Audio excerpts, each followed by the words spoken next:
大家好，我是阿斌。冰箱压缩机怎么判断好坏？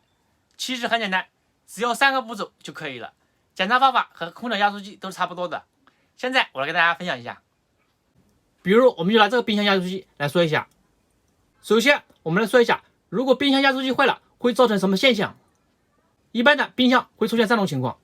第一个就是冰箱不制冷，压缩机一点反应没有，不启动。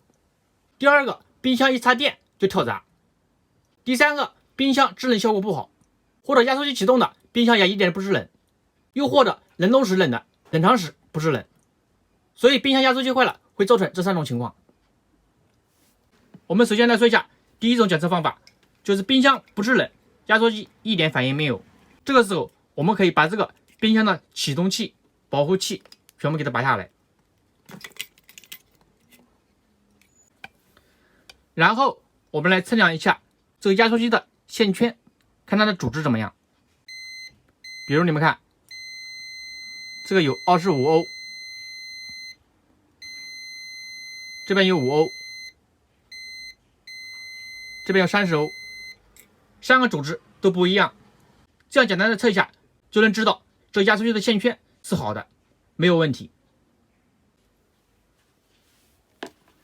但是有的时候冰箱不制冷，我们听到这个压缩机的嗡嗡的声，一会儿就停掉了，压缩机上面还是有点热的。这个时候我们可以检查一下这启动器有没有坏，如果没坏，就是压缩机坏了，说明里面已经卡缸了。第二个就是冰箱插电跳闸，这个时候我们可以把万用表调到欧姆档，然后来测量一下线圈和对地阻值。比如就像这样，一个表棒接这个管子或者接这个外壳，然后测量一下这边线圈，如果有阻值了，基本上就是短路了。正常的就像这样，没有阻值，没有阻值说明就正常的。有的测量下来几欧、几百欧、几 K， 那就说明这压缩机短路了，已经损坏。第三个，压缩机运行的，但是不制冷，或者制冷效果不好，或者冷冻时冷的，冷藏时不冷。这时候我们把这个所有的线全部接好，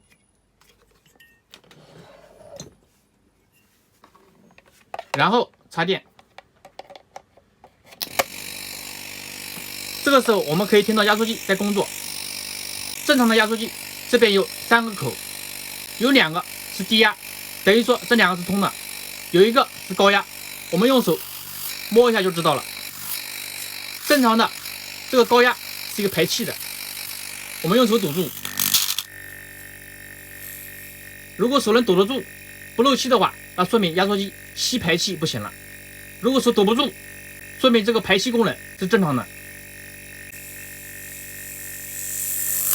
比如你看，堵了一会儿就堵不住了，说明这个出气很大，压力很大，说明它的性能没问题。再摸一下，再堵一下这个低压管，也有吸力，说明性能没有问题。